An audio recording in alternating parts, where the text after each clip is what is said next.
Assalamualaikum warahmatullahi wabarakatuh. Melanjutkan dari pertemuan sebelumnya, kita akan menggali mengenai kemiskinan dan studi kasus dari penerapan zakat infak sedekah ini di perekonomian sehari-hari. Saya akan memberikan slide berikutnya. Nah, pertemuan hari ini saya akan memberi judul Peran Zakat dan Wakaf untuk Pengentasan Kemiskinan. Nah, kita tadi bicara kenapa ada zakat infak sedekah itu digunakan untuk mengurangi kemiskinan. Karena kemiskinan itu tetap tinggi sementara pemerintah defisit. Jadi mungkin dibutuhkan dana masyarakat dan Islam pun memiliki instrumen untuk itu. Nah, kenapa kemiskinan itu semakin sulit di tengah pandemi ini? Pertama, kita bisa lihat bahwa eh, ya ayat miskin itu ada di Al-Quran. Dan itu adalah sampai kapanpun sepertinya tidak ada miskin yang zero mungkin ya, karena eh, ada orang-orang kita tuh diuji, Muslim tuh diuji dengan adanya orang miskin di sekitarnya. Jadi pada harta-harta mereka ada hak untuk orang miskin yang meminta dan orang miskin tidak mendapat bagian. Itu ada di surat Az-Zariyat ayat 19. Nah, di sini kita juga lihat bahwa ada di surat Ar-Rum ayat 38, eh, maka berikanlah kepada kerabat yang terdekat akan haknya, demikian pula kepada fakir miskin dan orang-orang yang dalam perjalanan. Itulah yang lebih baik bagi orang-orang yang mencari keriduan Allah dan mereka itulah orang-orang yang beruntung. Nah, jadi miskinan itu adalah musuh kita bersama. Dan negara Muslim banyak sekali yang eh, memiliki tingkat kemiskinan yang luar biasa sekarang, apalagi saat sekarang perang di Gaza itu benar-benar membukakan mata kita bagaimana tidak adilnya dunia ini, tidak seimbangnya, dan orang semakin miskin, orang kapitalis semakin yang pembuat senjata semakin kaya raya dan sebagainya. Dan kemiskinan dan kelaparan yang sangat parah dan berkepanjangan yang terjadi bersamaan menunjukkan adanya perangkap kemiskinan. Kondisi yang membuat orang-orang dan kelompok-kelompok di dalamnya tidak dapat keluar tanpa bantuan orang lain. Jadi memang kita harus membantu satu sama lain untuk mengurangi kemiskinan ini. Negara berkembang memiliki 4 ciri utama kemiskinan suatu negara dalam kondisi pandemi. Kenapa pandemi ini masih relevan? Kenapa? Karena bulan ini pandemi COVID juga mulai jadi endemi ya sekarang, tapi mulai banyak juga di beberapa negara. Ada lagi pneumonia ya, yang di bagi anak-anak kecil yang ada di Cina dan merebak juga ke beberapa negara. Jadi kita tidak lepas dari berbagai macam masalah apa kondisi kesehatan sehingga akses sarana dan prasarana kesehatan, pola konsumsi yang buruk, bagaimana kita memberikan edukasi untuk mereka bisa meningkatkan kualitas hidupnya kepada masyarakat dan membuat masyarakat bisa berekonomi dengan baik, pertambangan dan pertanian itu harus dikelola dengan baik sehingga mampu menggerakkan ekonomi lebih lanjut. Nah, ini paling tidak harus dilakukan di setiap negara.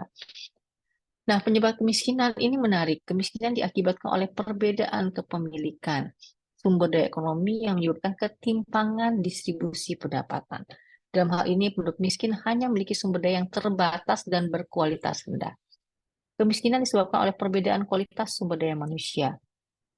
Sehingga apa yang diharapkan sekarang, Anda sebagai mahasiswa harus mampu meningkatkan kualitas Anda dibandingkan orang lain sehingga Anda mendapatkan peluang lebih besar untuk mendapatkan penghasilan yang lebih besar sehingga dengan penghasilan lebih besar mampu memberikan banyak multiplier efek kehidupan Anda maupun keluarga Anda maupun lingkungan Anda.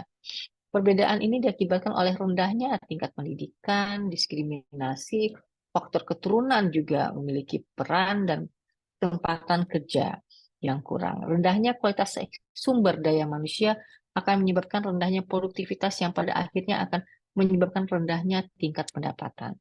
Kemiskinan terjadi akibat perbedaan akses modal. Kemiskinan baru karena pandemi COVID-19 yang meluluh lantahkan roda perekonomian. Keempat penyebab kemiskinan tersebut selanjutnya akan bermuara pada teori lingkaran kemiskinan, lingkaran setan kemiskinan. Kita sebut dengan vicious circle of poverty. Nah, orang miskin akan terus miskin karena lingkungannya seperti itu, pendidikan yang tidak ada, cara berpikir mindsetnya begitu, dikasih modal makan juga mereka tidak gunakan sebaik seharusnya dan sebagainya. Jadi luar biasa vicious circle ini. Tidak sempurnaan pasar dan kurangnya modal yang menyebabkan rendahnya tingkat produktivitas. Rendahnya produktivitas kemudian akan mengakibatkan rendahnya pendapatan, dan rendahnya pendapatan menyebabkan dari rendahnya tabungan dan investasi. Rendahnya tabungan dan investasi menyebabkan keterbelakangan, dan begitu seterusnya, ditambah lagi dengan pandemi, dengan endemi, dengan berbagai macam ancaman kesehatan yang ada di masa akan datang, akan memperlambat perputaran ekonomi. Sehingga faktor-faktor tersebut membentuk suatu lingkaran yang saling mempengaruhi dan sulit untuk diputus. Nah, tahun 1992 dalam bukunya berjudul The Politics of Alternative Development menjelaskan bahwa terdapat beberapa aspek yang dapat digunakan untuk mengentaskan kemiskinan absolut, di antaranya pengetahuan, keterampilan, instrumen kerja, serta mata pencaharian.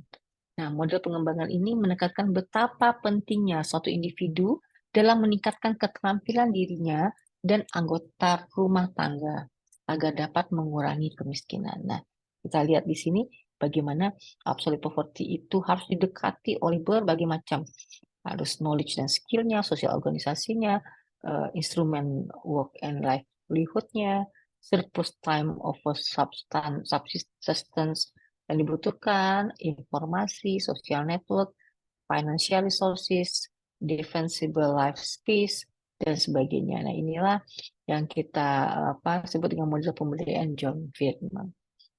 Kemudian kemiskinan di kacamata penerima Nobel, Gary Becker mengatakan bahwa teori mengenai SDM ini adalah human capital theory. Becker melihat bahwa ada nilai tambah pada manusia sebagai pekerja jika dibekali dengan pengetahuan, keterampilan, dan aset lain yang berguna bagi pemberi kerja atau perusahaan, proses produksi, dan pertukaran.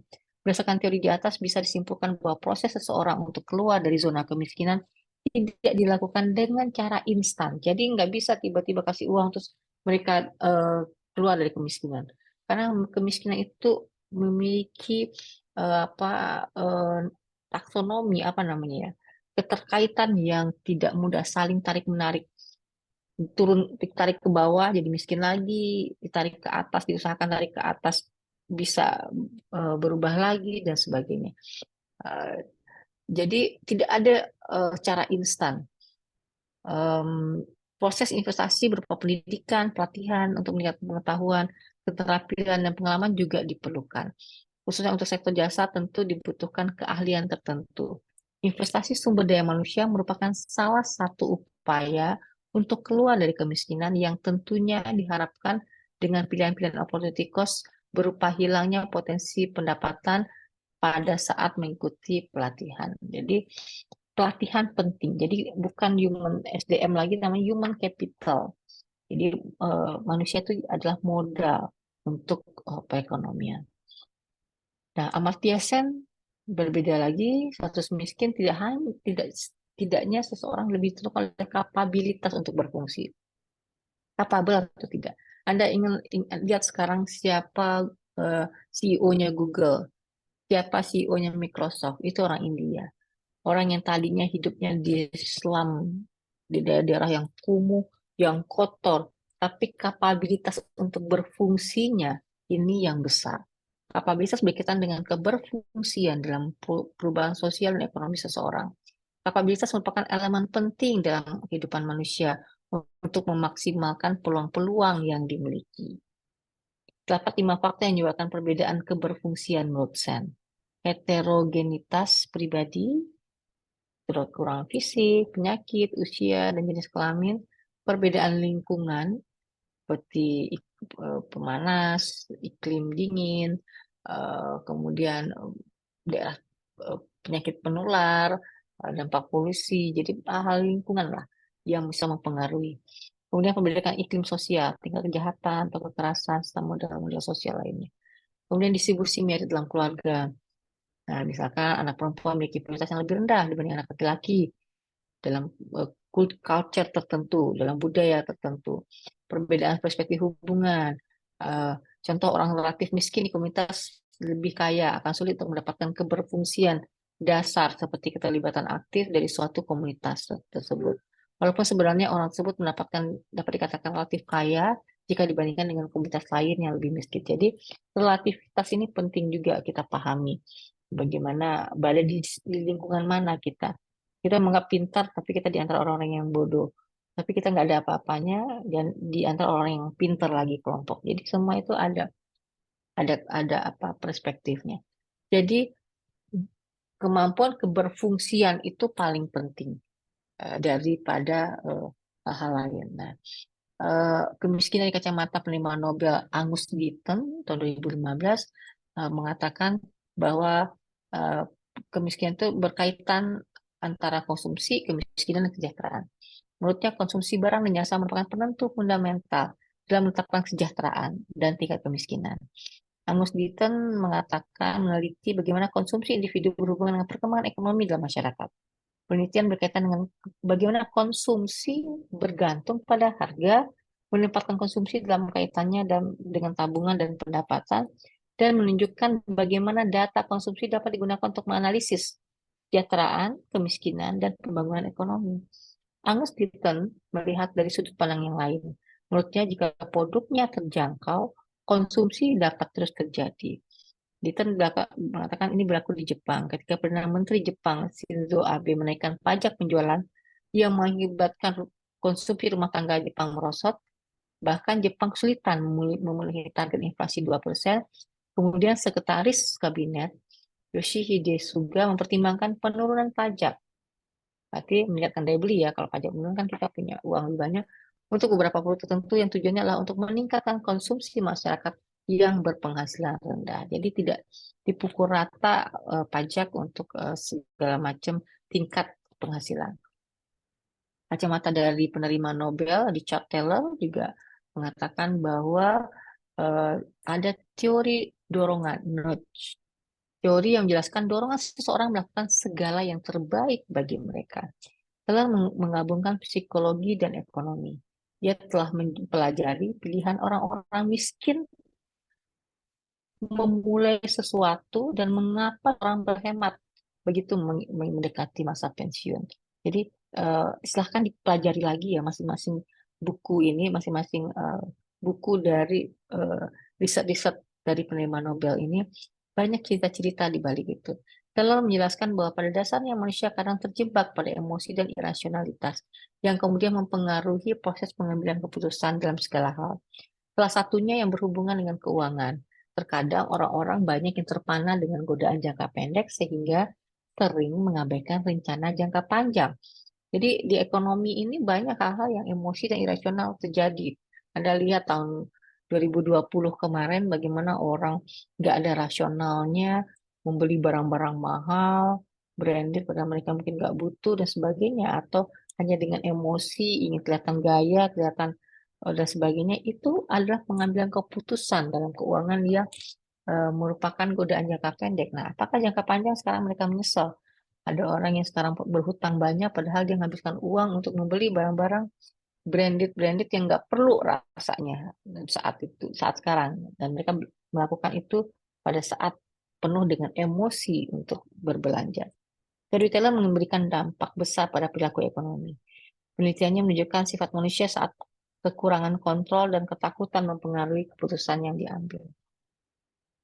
Nah, kemiskinan dari kacamata Esther Duflo, Abhijit Banerjee, dan Michael Kramer. Nah, orang ini, ketiga-tiganya ini eh, memiliki riset yang menarik dan Esther Duflo dan Abhijit Banerjee mendapatkan data dari Indonesia di Bandung, di Cicadas. Kalau Anda lihat bagaimana ceritanya melalui buku Poor Economics, Anda bisa lihat bagaimana penelitian-penelitian banyak dilakukan di Indonesia dan memahami, membedah secara spesifik. Eh, jadi teorinya itu bukan mendapat pertanyaan besar yang bisa diambil secara umum gitu. Jadi tapi dia mengambil case-case individu-individu kemudian mempetakan modelnya. Dan Duflo dan Banerjee ini suami istri. Mereka menggunakan metode penelitian randomized control trial. Metode ini pertama kali dikembangkan oleh Michael Kramer tahun 1990.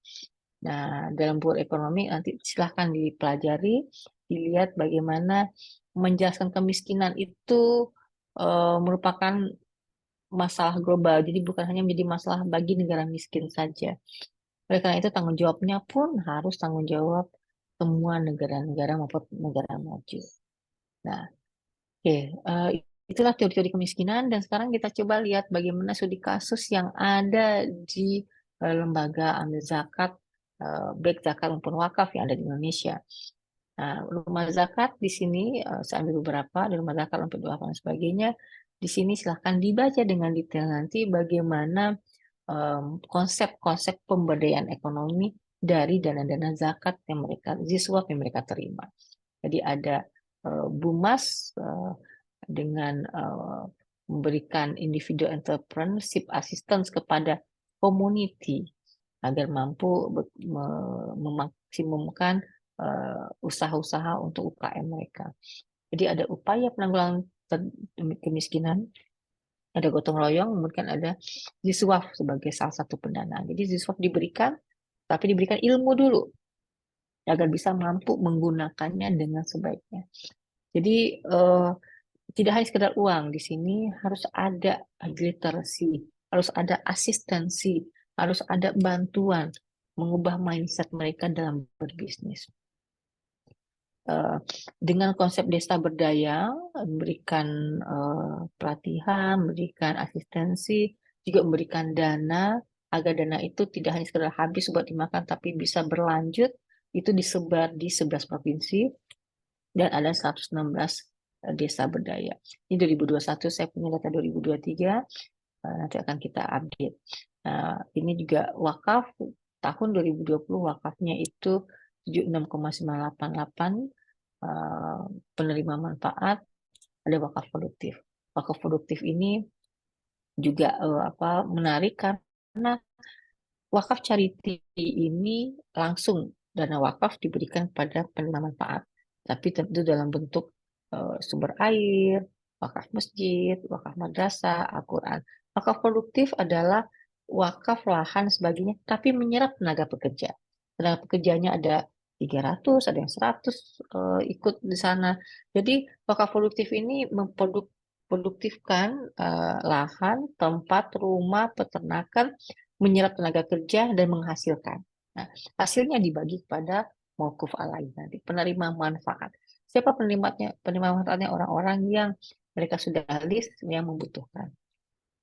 Wakaf Anda kami produktifkan. Jadi ada yang tanah yang nganggur, ada bangunan yang nganggur, ada sumur yang nganggur, ada bangunan yang nganggur, bisa dibikin klinik, bikin sekolah juara, ada UMKM, ada kebun produktif dan sebagainya. Nah, kemudian ini eh, kebun kelapa, silahkan dipelajari. Kita bisa lihat aja dari ini ada kebun jambu kristal, kebun mentimun, ada sekolah juara, ada klinik, dan itu adalah kasus dari rumah zakat. Bagaimana dengan dompet duafa juga mereka memiliki berbagai macam konsep, salah satunya layanan kesehatan, di mana ada rumah sakit, manajemen rumah sakit, konsultan rumah sakit. Mereka bikin ekosistem yang baik. Produktif wakaf skemanya seperti ini, ada wakif yang memberikan dana, ada asetnya yang dikelola, ada orang yang bertanggung jawab nazirnya di mana dapat duafa, ada perusahaan yang profesional mengelola operasional sehingga mampu memberikan kinerja yang baik. Social enterprises hospital model ada, kemudian kita lihat pengelolaan aset wakaf kesehatannya, portofolionya macam-macam, berbagai macam rumah sakit yang sudah beroperasi ada dalam proses. Ada juga Muslim, pemakaman Muslim juga merupakan wakaf. Nah, inovasi wakaf uang. Wakaf uang, pemerintah menggunakan apa, instrumen sukuk keling wakaf. Ini juga perlu dipelajari bagaimana sukuk keling wakaf ini sukuk dihubungkan dengan wakaf. Jadi Anda membeli sukuk, tapi memberikan manfaatnya dengan konsep wakaf. Ini adalah pola patternnya. Silahkan dilihat, dipelajari. Ada juga website YouTube-nya untuk tahu lebih detail. Nah, CWLS ini melibatkan 5 stakeholders. Ada BWI, ada Kementerian Keuangan, ada Bank Indonesia, ada Nazir Wakaf Produktif, ada Bank Syariah. Sebenarnya 5 inilah yang menjadi stakeholders untuk mengembangkan CWLS. Kemudian Rumah Sakit Ahmad Wardi adalah bagian dari wakaf produktif. Silahkan dilihat di YouTube-nya, menarik sekali ceritanya. Di luar negeri kita lihat berbagai macam lesson learn, gedung, bangunan, masjid, hotel itu juga merupakan wakaf. Nah, ini Menara Abang Islam di Kuala Lumpur, kolaborasi wakaf institusi dengan lembaga keuangan. Ini ada hotel, Negeri Sembilan, kemudian ada beberapa gedung, ada suku Al-Intifa untuk pengembangan Zam-Zam Tower di Mekah, kemudian ada wakaf aset sukuk oleh MUIS Singapura dari bangunan yang sebelah kiri jadi bangunan sebelah kanan. Nah, ini dikomersialkan dan dananya dibagikan, diproduktifkan untuk mauquf alai. Wakaf di New Zealand, silahkan ditonton video-videonya, link-linknya, karena ini menarik sekali bagaimana New Zealand dan South Africa project untuk wakaf. Nah, mungkin itu saja pertemuan hari ini. Semoga bermanfaat. Silahkan eh, dipelajari, dibuka linknya, YouTube-nya, karena waktu Anda cukup banyak untuk bisa memahami di rumah dengan link-link yang ada. Terima kasih. Assalamualaikum warahmatullahi wabarakatuh.